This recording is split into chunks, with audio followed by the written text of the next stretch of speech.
الحمد لله نحمده ونستعينه ونؤمن به ونتوكل عليه ونعوذ بالله من شرور أنفسنا ومن سيئات أعمالنا من يهده الله فلا مضل له ومن يضلله فلا هادي له أشهد أن لا إله إلا الله وحده لا شريك له وأشهد أن محمدًا عبده ورسوله أرسله بالهدى ودين الحق ليظهره على الدين كله وكفى بالله شهيدا اللهم صل على محمد وعلى آل محمد كما صليت على إبراهيم وعلى آل إبراهيم إنك حميد مجيد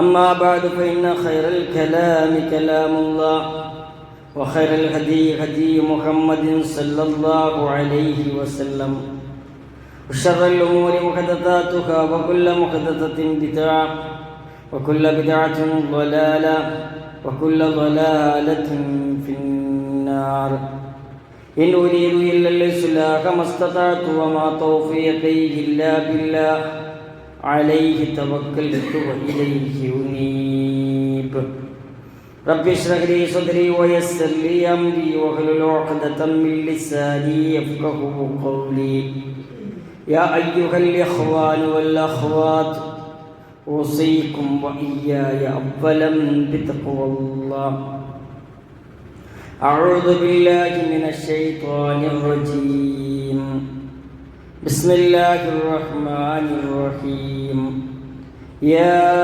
أيها الذين آمنوا اتقوا الله حق تقاته ولا تموتن إلا وأنتم مسلمون ഏറ്റവും സ്നേഹം നിറഞ്ഞ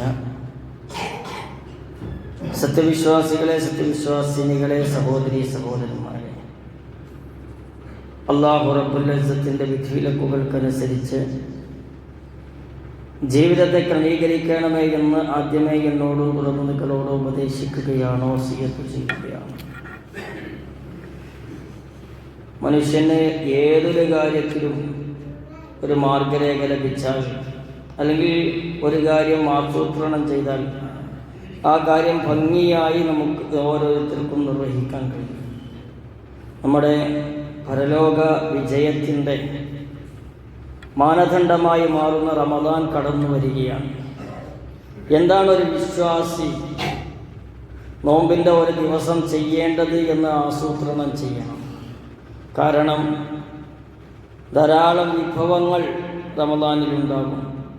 ഖിറാഅത്തുൽ ഖുർആനായി, ഇസ്തിഗ്ഫാറായി, സ്വലാത്തായി, ദുആയായി ധാരാളം അവസരങ്ങൾ നമ്മുടെ മുന്നിലൂടെ റമദാനിൽ കഴിഞ്ഞു കടന്നു പോകും.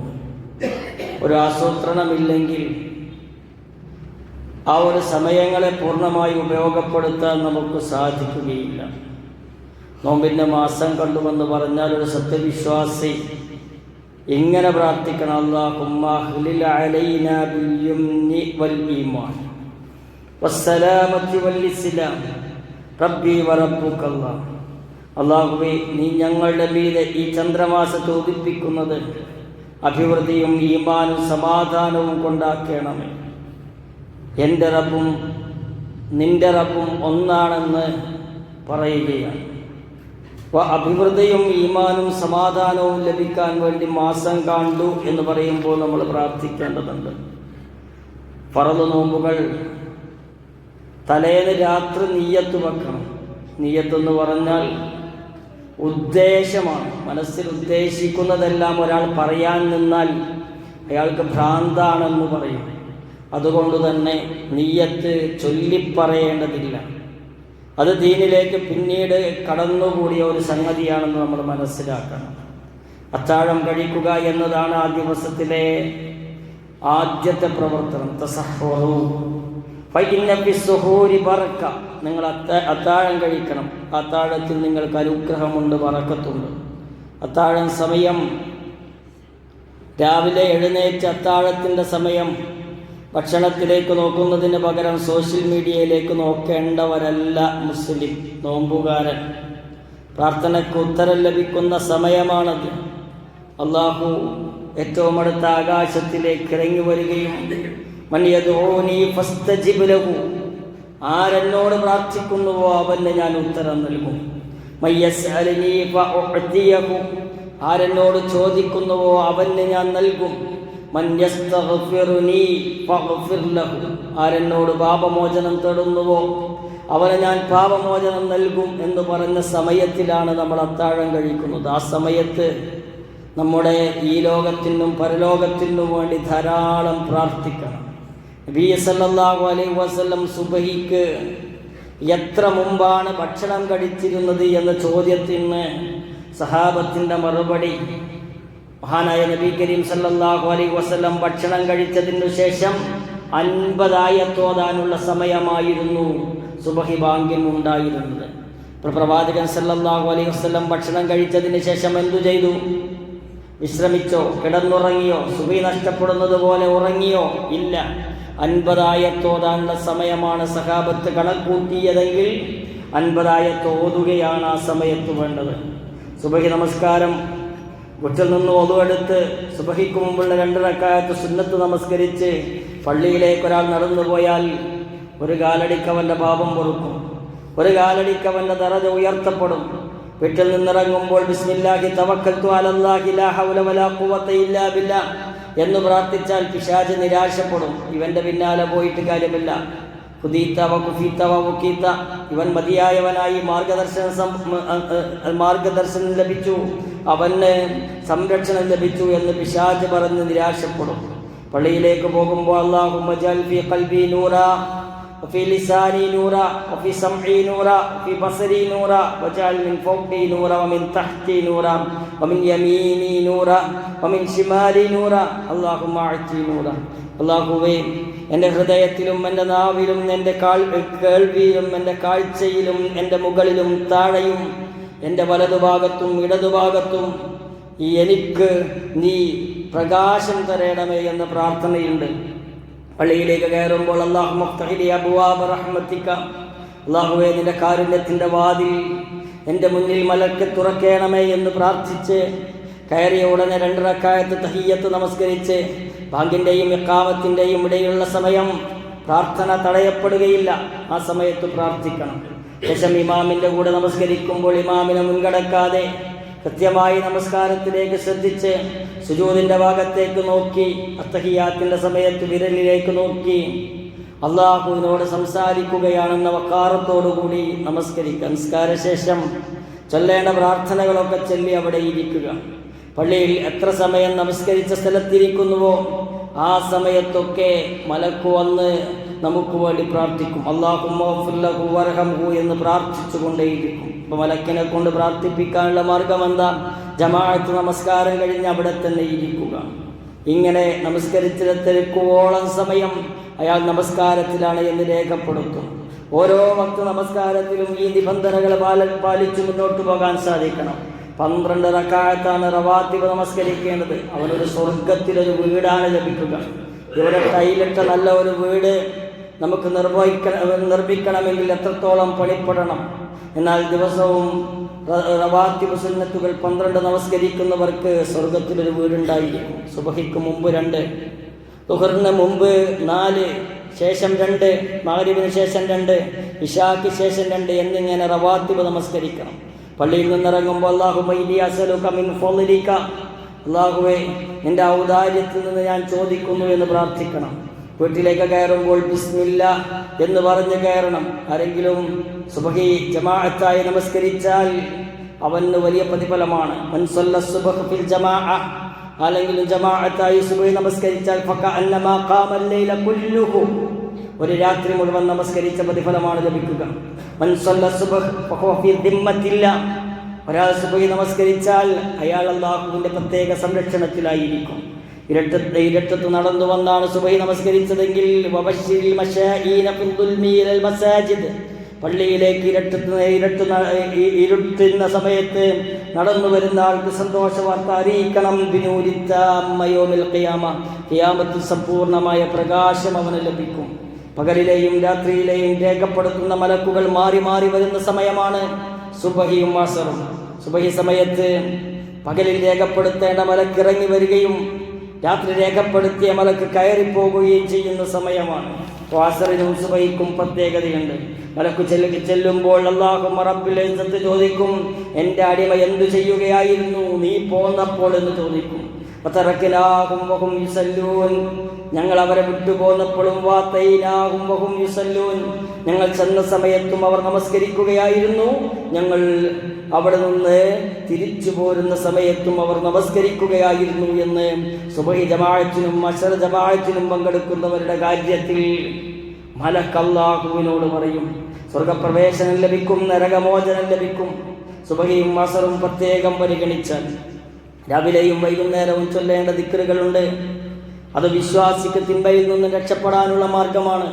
നന്മ അധികരിപ്പിക്കാൻ, ജീവിതത്തിൽ സമയത്തിന്റെ ബർക്കത്ത് ലഭിക്കാൻ, അള്ളാഹുവിലേക്ക് അടുക്കാൻ, പിശാചിൽ നിന്ന് അവൻ സംരക്ഷിക്കപ്പെടാൻ, തഖ്വ വർദ്ധിക്കാൻ, ബർക്കത്ത് ലഭിക്കാൻ, സമാധാനം ലഭിക്കാൻ, ശാന്തി ലഭിക്കാൻ, പാപമോചനം ലഭിക്കാൻ അള്ളാഹു ആ അടിമയെ പ്രത്യേകമായി ഓർക്കാൻ പര്യാപ്തമായ കാര്യമാണ് രാവിലെയുള്ള ദിക്റുകൾ ചൊല്ലുക എന്നത്. ആയത്തുൽ കുർസി, സൂറത്തുൽ ഇഖ്ലാസ്, ഫലക്ക്, നാസ് ഇവയൊക്കെ രാവിലെയും സുബഹിന് ശേഷവും അസറിന് ശേഷവും ഒക്കെ അദ്കാറു സബാഹിലും അദ്കാറുൽ മസായിലും നമ്മൾ ചെല്ലണം. ഓരോ നമസ്കാരത്തിന് ശേഷവും ആയത്തുൽ കുർസി ഓതുന്നവന് സ്വർഗത്തിൽ പ്രവേശിക്കാൻ മരണമല്ലാതെ വേറെ തടസ്സമില്ല എന്ന് റസൂലുള്ളാഹി സ്വല്ലല്ലാഹു അലൈഹി വസല്ലം പറഞ്ഞു. അത് അദ്കാറു സബാഹുകളും വസാവുകളും സയ്യിദുൽ ഇസ്തിഗ്ഫാർ മറ്റു പല പ്രാർത്ഥനകളും ഉൾപ്പെട്ടിട്ടുണ്ട്. നമ്മൾ അതിനെ സെർച്ച് ചെയ്താൽ നമുക്ക് കിട്ടും. രാവിലെ ലാ ഇലാഹ ഇല്ലല്ലാഹു വഹ്ദഹു ലാ ശരീക ലഹു ലഹുൽ മുൽക്കു വലഹുൽ ഹംദു വഹുവ അലാ കുല്ലി ഷൈഇൻ ഖദീർ എന്ന് 100 പ്രാവശ്യം ചൊല്ലുന്നവർക്ക് 10 അടിമകളെ മോചിപ്പിച്ച പ്രതിഫലം, 100 നന്മ രേഖപ്പെടുത്തും, 100 തിന്മ മായ്ക്കപ്പെടും, പിശാചിൽ നിന്ന് സംരക്ഷിക്കപ്പെടും. ഇത് ചൊല്ലാത്തവരെക്കാൾ വലിയ ശ്രേഷ്ഠത അയാൾക്ക് കൽപ്പിക്കപ്പെടും. സുബ്ഹാനല്ലാഹി വബിഹംദിഹി എന്ന് 100 പ്രാവശ്യം ചൊല്ലിയാൽ കടലിലെ നുരയോളം പാവം അവന് പുറത്തു കിട്ടും. വിവിധ സന്ദർഭങ്ങളിലെ പ്രാർത്ഥന അതാത് സന്ദർഭങ്ങളിൽ പ്രാർത്ഥിക്കാനുള്ള ജാഗ്രത നോമ്പുകാലത്ത് നമുക്ക് വേണം. ഉണരുമ്പോൾ അൽഹംദുലില്ലാഹി അല്ലദീ അഹ്യാനാ ബഅദമാ അമാതനാ വഇലൈഹിൻ നുശൂർ, അല്ലാഹുവിൻ്റെ തൃപ്തി ലഭിക്കുന്ന കാര്യമാണ് പല്ലു വൃത്തിയാക്കൽ. ഇങ്ങനെ ബാത്റൂമിൽ കയറുമ്പോൾ, ബാത്റൂമിൽ നിന്നിറങ്ങുമ്പോൾ, വാഹനത്തിൽ കയറുമ്പോൾ ഇങ്ങനെ നന്മകൾ ജീവിതത്തിൽ വർദ്ധിപ്പിച്ച് മുന്നോട്ട് പോകാൻ ധാരാളം അവസരങ്ങളുണ്ട്. പ്രവാചകൻ സല്ലല്ലാഹു അലൈഹി വസല്ലമയുടെ പ്രസിദ്ധനായ അനുചരൻ അബൂബക്കർ റളിയല്ലാഹു അൻഹു ഒരു സദസ്സിലിരിക്കുകയാണ്. പ്രവാചകൻ സല്ലല്ലാഹു അലൈഹി വസല്ലം ചോദിച്ചു, ഇന്നാരാണ് ഒരു പാവപ്പെട്ടവന് ഭക്ഷണം കൊടുത്തത്, വിശപ്പുമാക്കിയത്? ഇന്നാരാണ് ഒരു രോഗിയെ സന്ദർശിച്ചത്? ഇന്നാരാണ് ഒരു ജനാസ നമസ്കരിച്ചത് അല്ലെങ്കിൽ ജനാസയെ പിന്തുടർന്നത്? ഇന്നാരാണ് നോമ്പുകാരൻ എന്ന് പ്രവാചകൻ സല്ലല്ലാഹു അലൈഹി വസല്ലം ചോദിച്ചപ്പോൾ അബൂബക്കർ സിദ്ദീഖ് റളിയല്ലാഹു അൻഹു 4നും ഞാനുണ്ട് റസൂലേ എന്നുത്തരം പറഞ്ഞു. പ്രവാചകൻ സല്ലല്ലാഹു അലൈഹി വസല്ലമയുടെ മറുപടി എന്താ? ഇത് 4ഉം ഒരുമിച്ച് വന്നവൻ സ്വർഗത്തിലെ 8 വാതിലിൽ ഏത് വാതിലിലൂടെയും പ്രവേശിക്കാൻ അദ്ദേഹത്തിന് സാധിക്കുമെന്ന് പ്രവാചകൻ സല്ലല്ലാഹു അലൈഹി വസല്ലം പറഞ്ഞു. നോമ്പുകാലമാണ് വരുന്നത്. അപ്പോൾ അന്ന് നോമ്പുണ്ട്. ഒരു ജനാസ നമസ്കരിക്കാൻ നോമ്പുകാലത്ത് അവസരം കിട്ടി. നോമ്പും ജനാസ നമസ്കാരവുമായി. അപ്പോൾ ജനാസ നമസ്കരിച്ച് തിരിച്ചു പോരുമ്പോൾ ഒരു രോഗിയെ കണ്ടാൽ മതി. ഒരു കടയിൽ ഒരു 100 രൂപ ഏൽപ്പിച്ച് ഒരാൾക്ക് ഭക്ഷണത്തിനുള്ള വക, ഒരാൾക്കുള്ള ബില്ലിൽ നിന്ന് ഇത് കുറച്ചു കൊടുക്കണമെന്ന് പറഞ്ഞാൽ അയാൾക്ക് കൊടുത്ത്, അല്ലെങ്കിൽ നോമ്പ് തുറക്കാൻ ഒരാൾ ക്ഷണിച്ചാൽ ഭക്ഷണം കൊടുക്കലുമായി ഈ 4 ഒത്തു വന്നോ അവന് സ്വർഗത്തിലെ 8 വാതിലിൽ ഏത് വാതിലിലൂടെയും പ്രവേശിക്കാൻ സാധിക്കുമെന്ന് പ്ലാൻ ചെയ്യണം നമ്മുടെ ജീവിതത്തെ. ശരീരത്തിൻ്റെ ഭക്ഷണം കുറക്കുകയും ആത്മീയമായ ഭക്ഷണം കൂട്ടുകയും ചെയ്യേണ്ട കാലഘട്ടമാണ് നോമ്പുകാലം. ശരീരത്തിൻ്റെ ഭക്ഷണമല്ല നോമ്പുകാലത്ത് പ്രധാനം, മനസ്സിൻ്റെ ഭക്ഷണമാണ്. എന്തൊക്കെയാണത്? ഖുർആൻ പാരായണം, ദിക്റുകൾ, ദുആകൾ, നിസ്കാരം, സൽസ്വഭാവം, ഈ ആത്മീയ ഭക്ഷണങ്ങളെ കൊണ്ട് സമ്പന്നമാകണം റമദാൻ മാസം. ഖുർആൻ പാരായണം നടത്തണം. ശഹ്റു റമദാൻ അല്ലദീ ഉൻസില ഫീഹിൽ ഖുർആൻ. ഖുർആൻ ഇറങ്ങിയ മാസമാണ് റമദാൻ മാസം. ഖുർആൻ ഇറങ്ങിയ മാസത്തെ പരിഗണിക്കണം. ഖുർആൻ പാരായണം ചെയ്യണം, ഖുർആൻ പഠിക്കണം, അത് ജീവിതത്തിൽ പകർത്തണം, അത് മറ്റുള്ളവർക്ക് പറഞ്ഞു കൊടുക്കണം. ഇതാണ് ഖുർആനോടുള്ള ബാധ്യത. ഒരക്ഷരത്തിന് 10 പ്രതിഫലം ലഭിക്കുന്ന കാര്യമാണ് ഖുർആൻ പാരായണം. ഖുർആനും നോമ്പും അതിൻ്റെ ആൾക്ക് ശുപാർശ ചെയ്യും. ഖുർആൻ പറയുമത്രേ, എനിക്ക് വേണ്ടി ഉറക്കം വിളിച്ചവനാണിവൻ, അതുകൊണ്ട് റബ്ബേ ഇവനെ സ്വർഗത്തിൽ പ്രവേശിപ്പിക്കണമേ എന്ന് ഖുർആൻ നാളെ പരലോകത്ത് ശുപാർശ ചെയ്യും. ഖുർആൻ പാരായണം ചെയ്യാൻ പറയുകയും അയാൾ പാരായണം ചെയ്യുന്നതനുസരിച്ച് അയാളുടെ സ്വർഗത്തിലെ പദവി ഉയർത്തുകയും ചെയ്യും. ഒരാൾ സ്വർഗത്തിൽ ചെന്നാൽ അയാളോട് ഖുർആൻ പാരായണം ചെയ്യാൻ പറയും. അങ്ങനെ അയാൾ ഖുർആൻ പാരായണം ചെയ്യുന്നതിനനുസരിച്ച് ഉന്നതമായ സ്ഥാനത്തേക്ക് കയറിപ്പോകും. ഖുർആൻ പാരായണം നിർത്തുന്ന അവിടെ ആയിരിക്കും അയാൾക്ക് സ്ഥാനമുണ്ടായിരിക്കുക. ഖുർആൻ കൊണ്ട് നമ്മുടെ മനസ്സിന് സമാധാനം ലഭിക്കും. ഓരോ ഫർദ് നമസ്കാരത്തിന് മുമ്പ് ശേഷവും നമുക്ക് ഖുർആൻ പാരായണം ചെയ്യാൻ സാധിക്കും. വത്തായത്തിന് ശേഷം, നോമ്പ് തുറക്കുന്നതിന് മുമ്പും ശേഷവും, തറാവീഹിന് ശേഷം എല്ലാം ഖുർആൻ പാരായണം ചെയ്യണം. ഒരു ദിവസം 5 ജുസെങ്കിലും ഓതണമെന്ന് ആഗ്രഹിക്കണം. ഒരു ജുസൊന്നും വലിയ സമയമെടുത്തോതേണ്ടതല്ല. അതുകൊണ്ട് തന്നെ 5 ജുസ് ഒരാൾ പൂർത്തിയാക്കുകയാണെങ്കിൽ അയാൾക്ക് 5 പ്രാവശ്യം ഖത്തം തീർക്കാൻ പറ്റും. ഖത്തം തീർക്കുക എന്നത് മത്സരിച്ച് ചെയ്യേണ്ട ഒരു കാര്യമല്ല. നമുക്കാവുന്നതിലധികം ചെയ്യുക. അരമുറുക്കിയെടുത്ത് അധ്വാനിച്ച് പാരായണം ചെയ്യേണ്ട ഒരു കാര്യമാണ് ഖുർആൻ. തറാവീഹ്, സുബ്ഹ്, മഗ്രിബ്, ഇശാ നമസ്കാരങ്ങൾ ഉച്ചത്തിൽ പാരായണം ചെയ്യുമ്പോൾ അത് കൃത്യമായി കേൾക്കണം. എന്തിനാണ് ഇമാം പാരായണം ചെയ്യുന്നത്? ശ്രദ്ധിച്ചു നിൽക്കാനും അതുമൂലം തഖ്വ കൂടാനും ആ ആയത്തുകളെ പറ്റി ചിന്തിക്കാനും വേണ്ടിയാണ് നമസ്കാരങ്ങളിൽ ഉറക്കെ ഓതുന്നത്. നോമ്പ് തുറക്കുമ്പോൾ പ്രാർത്ഥിക്കേണ്ട പ്രാർത്ഥന, ഓരോ ദിവസവും നോമ്പ് തുറക്കുന്ന ആൾ പ്രാർത്ഥിക്കുമ്പോൾ ദഅവത്തുസ്സായിമു ലാ തറുദ്. നോമ്പ് തുറക്കുന്ന അല്ലെങ്കിൽ നോമ്പുകാരൻ്റെ പ്രാർത്ഥന തടയപ്പെടുകയില്ല. ഓരോ നോമ്പിനും നമ്മൾ എന്ത് പ്രാർത്ഥിക്കണമെന്ന് തീരുമാനിക്കണം. നോമ്പ് തുറക്കാൻ കാത്തിരിക്കുമ്പോൾ പ്രാർത്ഥിക്കുന്നതിന് പ്രത്യേക പ്രതിഫലവും പ്രത്യേകമായ സ്വീകാര്യതയുമുണ്ട് എന്ന് നമ്മൾ ആലോചിക്കണം. കാരക്കയുണ്ടെങ്കിൽ കാരക്ക കൊണ്ട്, ഈത്തപ്പഴം കൊണ്ട്, അല്ലെങ്കിൽ അത് രണ്ടുമില്ലെങ്കിൽ വെള്ളം ഉപയോഗിച്ചായിരുന്നു പ്രവാചകൻ സല്ലല്ലാഹു അലൈഹി വസല്ലം നോമ്പ് തുറന്നിരുന്നത്.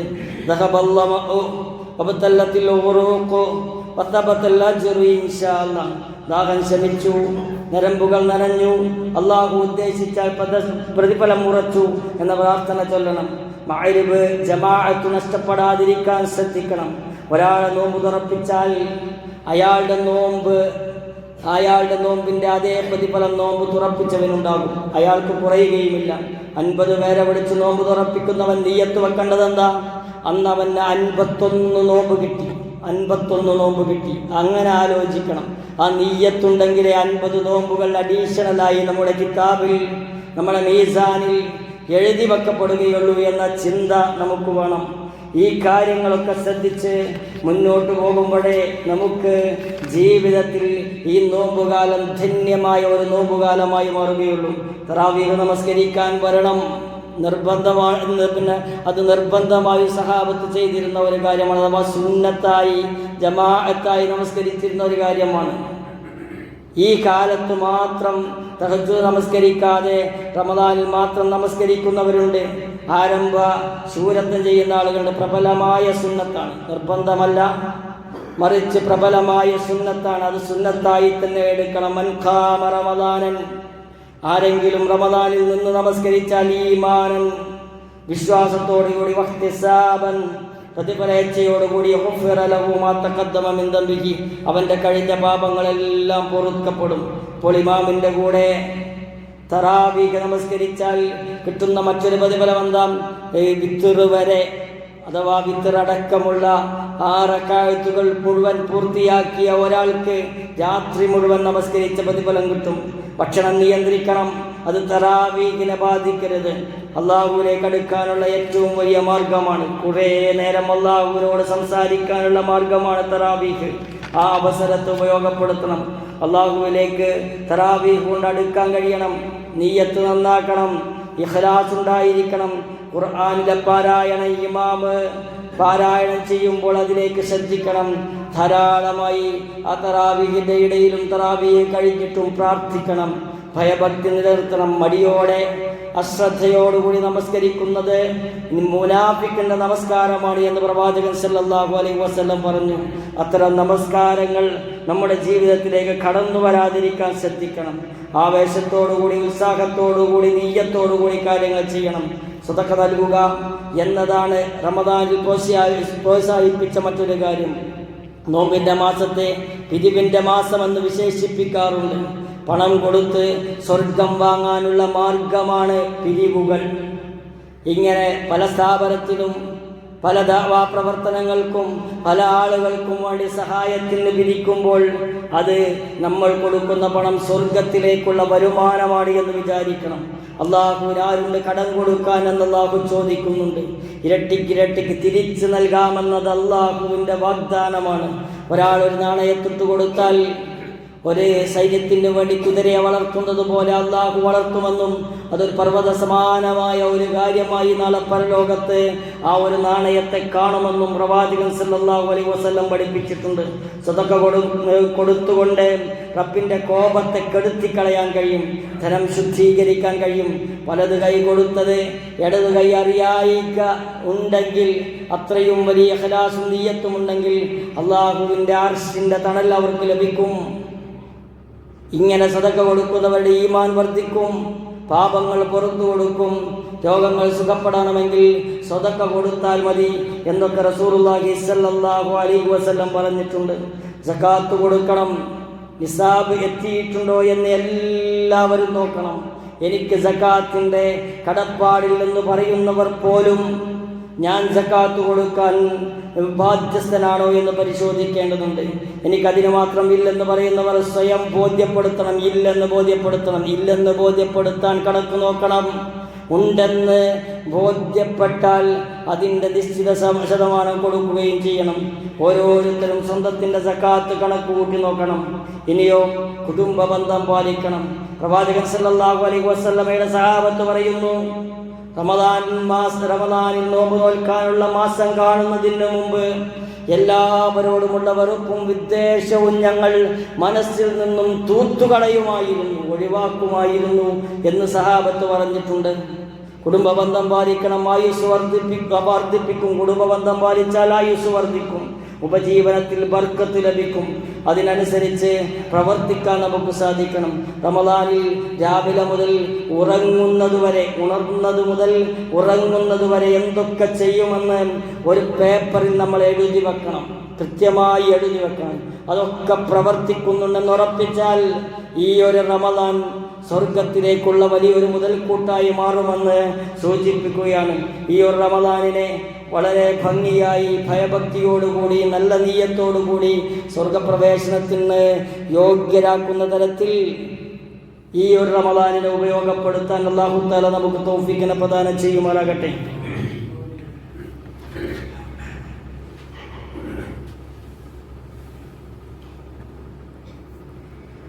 ബിസ്മില്ലാഹി അൽഹംദുലില്ലാഹി വസ്സലാത്തു വസ്സലാമു അലാ റസൂലിൽ അമീൻ വഅലാ ആലിഹി വസഹ്ബിഹി അജ്മഈൻ അമ്മാ ബഅദ്. ഒരിക്കൽ കൂടി റബ്ബിനെ സൂക്ഷിച്ചു ജീവിക്കണമേ എന്ന് ആദ്യമേ എന്നോടും തുടർന്ന് നിങ്ങളോട് ഉപദേശിക്കുകയാണ്, വസിയത്ത് ചെയ്യുകയാണ്. റമദാനിലെ ഏറ്റവും പുണ്യകരമായ ഒരു കാര്യമാണ് ഇഅ്തികാഫ് ഇരിക്കൽ. ഇഅ്തികാഫ് അവസാനത്തെ 10 പ്രവാചകൻ സല്ലല്ലാഹു അലൈഹി വസല്ലം ഇരുന്നിരുന്ന കാര്യമാണ് ഇഅ്തികാഫ്.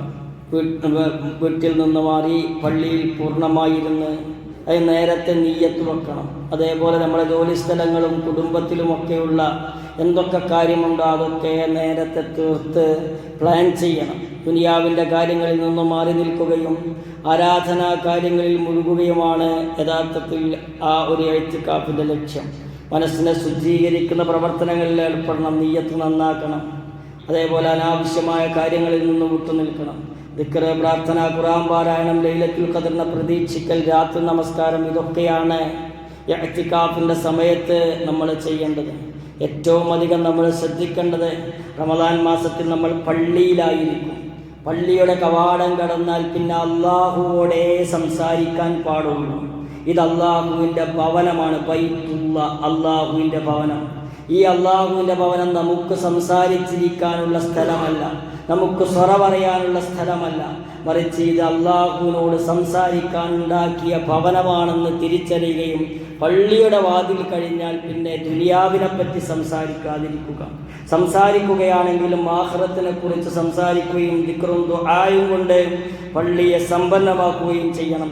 മിതമായ ഭക്ഷണം, മിതമായ സംസാരം, മിതമായ ചെലവഴിക്കൽ, ഇതൊക്കെ നോമ്പിൻ്റെ കാര്യത്തിൽ ശ്രദ്ധിക്കണം. ഈ നോമ്പ് മരിച്ചു പോകുമ്പോൾ ഖബറിനെ വിശാലമാക്കുന്ന, സ്വർഗത്തിലെ വാതിലുകൾ ഖബറിലേക്ക് തുറന്നിടപ്പെടുന്ന, മീസാൻ കനം തൂങ്ങുന്ന, കിതാബിൽ ധാരാളമായി നന്മകൾ കാണപ്പെടുന്ന ഒരു വലിയ സമ്പന്നമായ ഒരു റമദാനായി അല്ലാഹു തആല ഈ റമദാനിനെ മാറ്റി തീർക്കുമാറാകട്ടെ. ഇങ്ങനെ മുന്നോട്ട് പോകുമ്പോൾ ഓരോ പ്രവർത്തനം ചെയ്യുമ്പോഴും അള്ളാഹുവിൻ്റെ തൃപ്തി എങ്ങനെയാണോ ആ തൃപ്തി പൂർണ്ണമായി നേടാനുള്ള എല്ലാവിധ മാനസിക വിശാലതയും അല്ലാഹു തആല നമുക്ക് പ്രദാനം ചെയ്യുമാറാകട്ടെ. രോഗം കൊണ്ട് കഷ്ടപ്പെടുന്ന ആളുകൾക്ക് അല്ലാഹു തആല അർഹമായ പ്രതിഫലവും ശിഫാവും ആജിലും പ്രദാനം ചെയ്യുമാറാകട്ടെ. കടം കൊണ്ട് കഷ്ടപ്പെടുന്നവർക്ക് ഹലാലായ മാർഗത്തിലൂടെ കടം വീട്ടാനുള്ള നല്ല തൗഫീഖിനെ അല്ലാഹു തആല പ്രദാനം ചെയ്യുമാറാകട്ടെ. നമ്മിൽ നിന്നും മരിച്ചുപോയ ആളുകൾ അവരുടെ ഖബർ വിശാലമാക്കി അവരെയും നമ്മളെയും അവന്റെ ജന്നാത്തുൽ ഫിർദൗസിൽ അലയിൽ ഒരുമിച്ച് കൂട്ടുമാറാകട്ടെ.